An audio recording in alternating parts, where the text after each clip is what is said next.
Hello everybody, how you doing today? It's me again. So these are some serious questions here for you. What are the odds that at a Republican presidential primary press conference celebrating the victory of a Republican presidential candidate, that you would have one person who would be focusing on, with a camera, and filming the actions of a reporter? What are the odds? Because that's what the footage that they produced with Miss Michelle Fields. Go back and look at the footage. They're focusing on her, not Mr. Trump, not the candidate, not the person that they're talking about. Kind of makes you go, Now, what are the odds of that happening? I would say pretty astronomical. Now, what are the odds of having two cameras from different parts of the room focusing on the same subject? Who? Why, Miss Michelle Fields. Kind of looks kind of funny now, doesn't it? Now, what are the odds that not only would they have someone in a position to film, but also have just the right enough obstruction of people and equipment that you really can't see what really happened, thereby allowing you to tell everyone exactly what happened? In other words, there's no way to verify the person's story.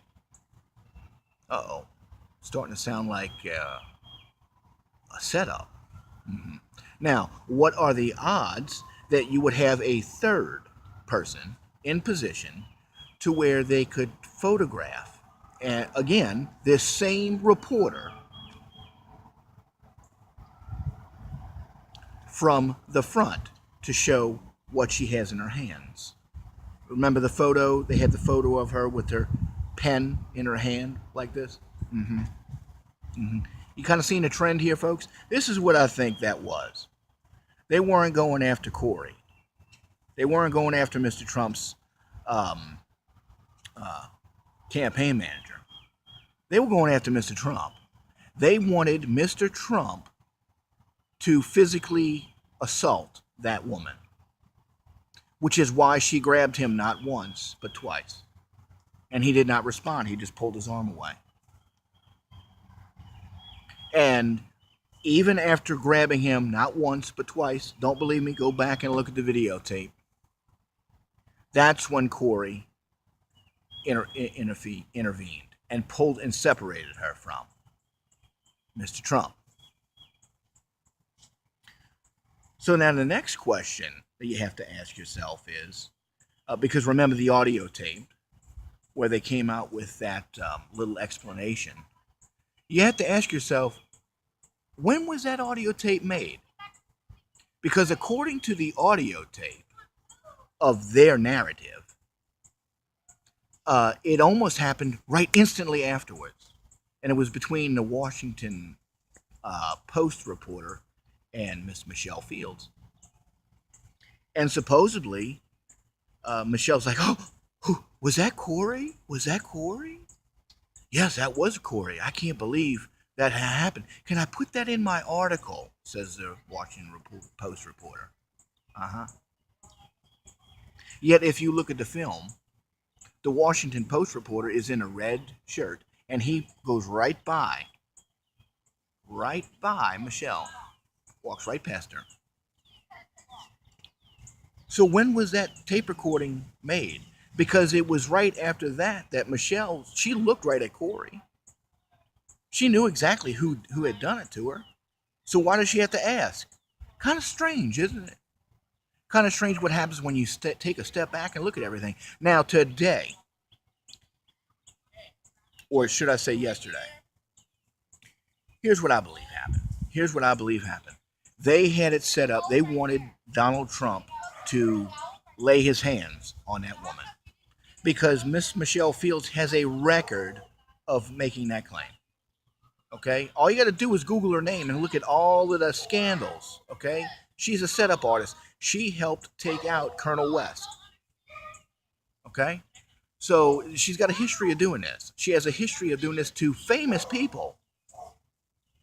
Okay? So this is what I believe they had in plan. They wanted Donald Trump to react to her, whether it be push, touch, grab, shove, whatever.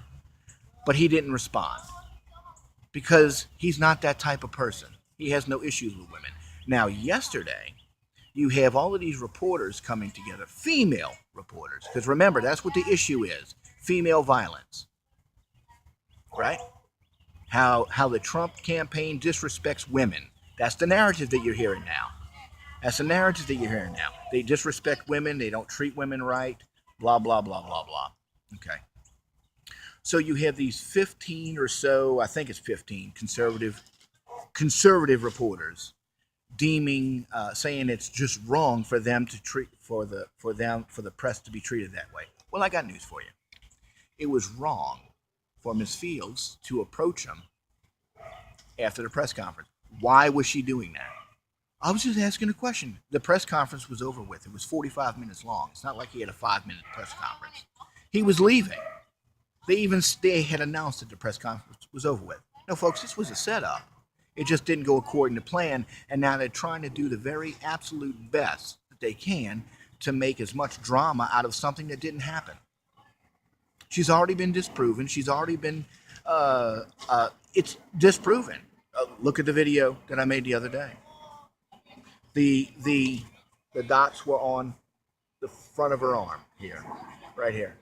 There's no way in the world, in order for Corey to have grabbed her on this part of the arm, he would have had to reach around from the right side. Just think about it for a minute, folks. Okay, this whole thing is fabrication. So you have to ask yourself, why is the press willingly making this up?